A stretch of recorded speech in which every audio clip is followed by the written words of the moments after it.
Hello, are you looking for one of these by any chance? I certainly was, and I couldn't find one, so I got creative and made my own. Just a quick little aside to my regular viewers, this isn't a vlog today. This is exclusively about a muff for the Osmo Pocket 3 that I've handmade. And this is to help people that were like me and desperately wanted one but couldn't find one to buy anywhere. So here is said handmade muff that I kind of envisaged in my mind and then put together by hand. It attaches to the Osmo Pocket 3 with this Velcro strip on the back here. First I'll quickly show you how I made it and then I will show you how I use it. So here's everything you're going to need. A bit of wire. I use this. I got this from a pound shop or something years ago. Great big packet of it, and but any wire will do, won't it, as long as it's not super thick and it's nice and bendy and flexible. I bought like a generic wind thingy that goes over a shotgun mic, a kind of one size fits all one. There's no point in me leaving a link on Amazon because the one I got is no longer available, but if you search, you're bound to find something. I think it was about £8 and I've been chopping it up ever since to stick to my sort of inbuilt mics. I originally got the rye coat, and so when I ran out of the fluffy bits, I continued to use this on the sticky bits. I've got a word of warning with this. What I found with it when I was cutting it up is these little kind of thready bits, and they're already on the table already. Little tiny hairs were coming off it, and I was breathing them in, and I literally breathed a bit in, and I was coughing for days. So ideally wear something over your mouth and nose if you can, a little mask or something. That's my safety tip. Right, back on with it. Okay, look, I rest my case. It's shedding already. So yeah, be really careful about breathing that in. Next, bit of Velcro, the self-adhesive type you can get from pound shops or wherever. Good old-fashioned needle and thread.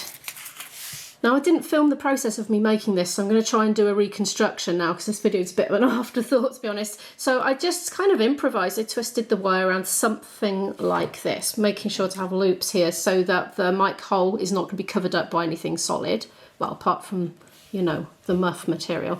So it's sort of like that. Obviously, when this flips around, you've got to have some good clearance for it to be able to do that. In addition to this, I've always had that stuck on there. As you probably found out, if you try and stick any windjammers on here, as soon as you put it in the case, it's just going to scrape them off. That's what I found out on my first early attempt. So yeah, it's something along the lines of this. I folded the wire in half initially, like, and then made this bit into a sort of, I don't know, a rectangle-y bit. Just doing this really quickly to give you the rough idea. And then made sure to make a loop with the endy bits, like so with each one, and then just carefully moulded it into shape, really improvising as I went. So that's the kind of thing. Anyway, then I sewed on this. I just cut it up. I just held it up to measure it, really. I can't tell you any measurements. I just guesstimated, you know, just held it up and had a look, used my common sense. And then I carefully stitched it on with the needle and thread. I was listening to something at the time because it can be a bit tedious spending ages doing things like that, and a bit of a barrier to entry, if you know what I mean. People think, oh, I can't be bothered, you know. I certainly felt like that for a few months. I had this idea in my head. Anyway, I did that, sewed it on, and then I stuck the Velcro on. I did find that this Velcro was coming off at first, but it seems to have finally stuck after quite a few weeks of use now, so that's settled down, luckily. Now, my idea was it's going to come on and off because, as I mentioned, this blooming case just scrapes it all straight off, doesn't it, if you stick anything on. I've been using this for a few weeks with great success, and what I have discovered, actually, is that you can actually, if you're just run and gun vlogging like I do, you can actually just put it in the case with it on. Because it's wire and it's not attached, it just goes on the outside. So if you're just taking it in and out quick out of your bag and you want to use it a lot, do a lot of short shots in relatively quick succession, but have it in your bag in the meantime, you can do that if you want to. But where I've been keeping it is, has anybody got a magnetic wide angle lens? Because I got one recently and I love it, actually.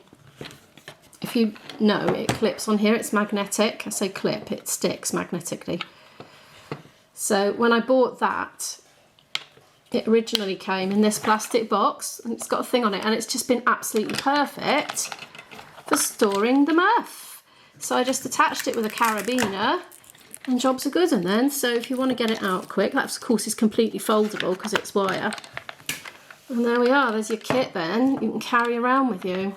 Now, using it, what I have found is it's pretty good. You still get a little bit of wind noise. If you want absolutely no wind noise, maybe you want to think about getting an external mic instead to have completely no background noise. I don't mind a little bit of wind noise as long as it's not obstructing the vocals, or whatever you want to call it, the voice. As long as you can still hear that clearly, and as long as it's not harsh or anything like that. It's a little bit of gentle atmospheric wind noise in the background, which I don't mind for the purpose of what I do, which is daily vlogs. So I think it's quite an atmospheric sort of sound, and it's as long as it's gentle and, you know, it's descriptive of what's happening in the environment rather than wrecking your audio. Anyway, with this, what I have found is I haven't quite got it so that it kind of covers it under its own steam. So I tend to hold it in a little bit of a pinch when I'm vlogging with it. So what I will tend to do is I'll just pinch it a little bit here just to ensure. I mean, of course you can bend it as well. You can just get it into shape. But I found as long as I do that, it's pretty effective. You've got to make sure not to sort of jiggle it around because it's going to go on your mic, which is worse, you know.